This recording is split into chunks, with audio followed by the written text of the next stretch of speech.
Hey, Mean Matt here, and I don't usually do other pay-per-view reviews besides WWE. Well, sometimes I do, rarely, I guess you could say. And this is one of those times. And it's been talked about having the Bound for Glory, which took place in Ottawa, which I really wish I would have went to. But that's fine. Things happen. And this was a good pay-per-view. I mean, it wasn't the greatest pay-per-view, obviously. Just a pretty good pay-per-view. A lot of things happened that I didn't even know were on the card. You've got an appearance by Anthony Corelli, aka Santino Marella. That was interesting. I don't know where that came from. Well, he is actually a part of the Can-Am thing, so whatever. And so we got on to the first match.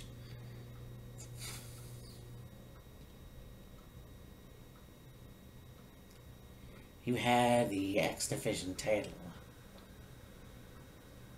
Sanjay Dutt, Desmond Xavier, Garza Jr., Matt Sydal, and Petey Williams.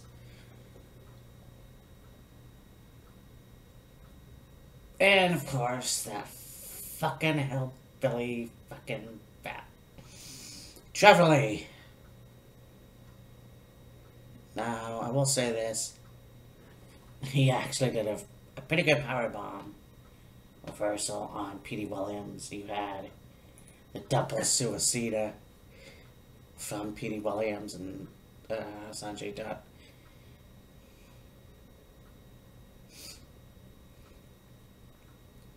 So you're telling me that the home province boy, if you will, or Sanjay Dutt, or Hector Garza Jr. fucking can't get the job done? You're gonna have the belt stay on. I don't even want to fucking mention his fucking name. And you fucking know who I mean. You take a guy like Petey Williams, who hasn't wrestled in how many years now? And you still have Trevor Lee as your champion. I mean, I know that you don't always win in your hometown, home country, whatever. The fact of the matter is, you took a guy like fucking Trevor Lee and you made him your still reigning champion. It wasn't even a good one. You had him cheat, as always. Real fucking funny. Real fucking cool. You know what? I know for a fact that he's going to get his. I know that there's going to be somebody out there that will take the title away from him. And that will happen, and I hope it does sooner rather than later. It's a fucking disgrace. And so much more better talent. But you know what? It was a good match for what it was. Then we have another match, which I don't believe it was announced. I never really heard about it. There's Taiji Ishimon, who took on Tyson Dukes. Tyson Dukes being a guy from Smash Wrestling. You have Taiji from New Japan, or Noah. And this was a really good match. Like, you got these two guys interpromotional wrestling, and it was a really good match. My only question is, what's Tyson Dukes doing on Impact? Now, I'm a really huge fan of Tyson Dukes. See? But I would much rather see him on WWE. This makes a lot of sense because he was on the Cruiserweight Classics. Now he's a Smash Wrestling champion right now. I don't know why he was on Impact, but this was a good match. I just, well, there's nothing much I could say. I guess because it was also in Ottawa, you know, let's have our home countrymen. But once again, he lost. Tai Chi was a better man. I can't believe I butchered that, but you know what? There it is. And then we go on to the Monsters Ball match. And it was Grado versus Abyss. And if Grado won, well, there it is. Grado would stay in the America. If Abyss won, then Grado would have to leave America for good. So, you know how that went. Actually, Grado put up a really good fight. You had Abyss being thrown into the barbed wire board and then sandwiched on top of another one. You had Grado on the top rope and Abyss throwing him off when Grado landing on the board with barbed wire. You've got chairs, you've got whatever, you got everything. Not the greatest Monsters Ball match I've seen. I don't believe I've seen many, but of course, out comes Laurel Vaness, which made sense. She came out, she helped out Abyss by taking out Grado. But what kind of was confusing was Rosemary coming out. Now, I know that Rosemary and Laurel had a big feud, so that's probably why. I honestly thought I would see Rosemary versus Taya, but that was probably saved for an Impact. But this was a good match. It wasn't a great match. I do like the Monsters Ball matches, but there you go. Now, I don't know if it was at this point that we saw Jimmy Jacobs come out, and my thought was, he just came out and that was basically it. But my initial thought was, okay, Anthony Corelli, Petey Williams, Tyson Dukes, and now Jimmy Jacobs. Like, I understand we're in Ottawa, but this is crazy, you know. I mean, it's whatever. Then we have Team Impact, which was Eddie Edwards, Ethan Carter, the third, which, you know, I hate this guy. And James Storm, who defeated Team AAA, which was Phantasma, Pagano, and Texano.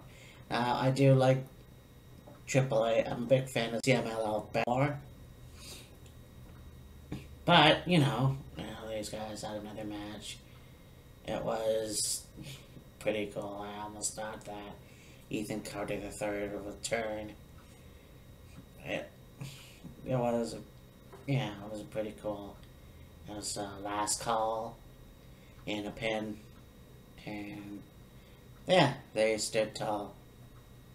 So, it is what it is. I thought maybe there would be a backstab at the end of the match, but that never happened. So then we had Ohio versus Everything, who defeated LAX in a 5-150 street fight. And they retained their Impact Championship. And this was pretty cool. This was actually better than the Monsters Ball. Now, I can't remember the guy that came out. Yeah, I can't remember who it was that came out. I'll say him on Impact anyways. But should make a great segue for a match. Down the road, those three versus LAX. So, yeah. In the match between, I guess the match between Rosemary and Taya was canceled, unfortunately, due to family issues, so the best wishes go out to Taya. whatever is going on in her life right now. Then we have Gail Kim, Ali, and Sienna for the Impact Women's Knockouts Championship. And this was Gail Kim's last match, so it would have been interesting to see how it would have worked out if either way. And yeah, you know what? Gail Kim is the new Knockouts champion, so I'm not sure what this is gonna mean now. I don't see why she's retiring, but if she comes out and forfeits the title, like Edge retired as the champion, so we'll see where that goes. And you have the freeway match in the cage. It was MMA and pro wrestling, best of both worlds. You had Bobby Lashley and King Mo with American Top Team, who defeated Moose and Stephen Bonner. And of course, that was with the help of Triple Top Team. So, and Dan Lambert. So really, it wasn't that much of a fair fight. I think that there should be another. It says here this was a MMA steel cage take team match. So it was pretty cool. Anyways, you had Stephen Bonner, part of King Mo, and a Kimura, and then I'm not sure what the hell happened after that. Well, anyways, they won. I just saw highlights just now, so I really wanted to watch this on pay-per-view, but oh well.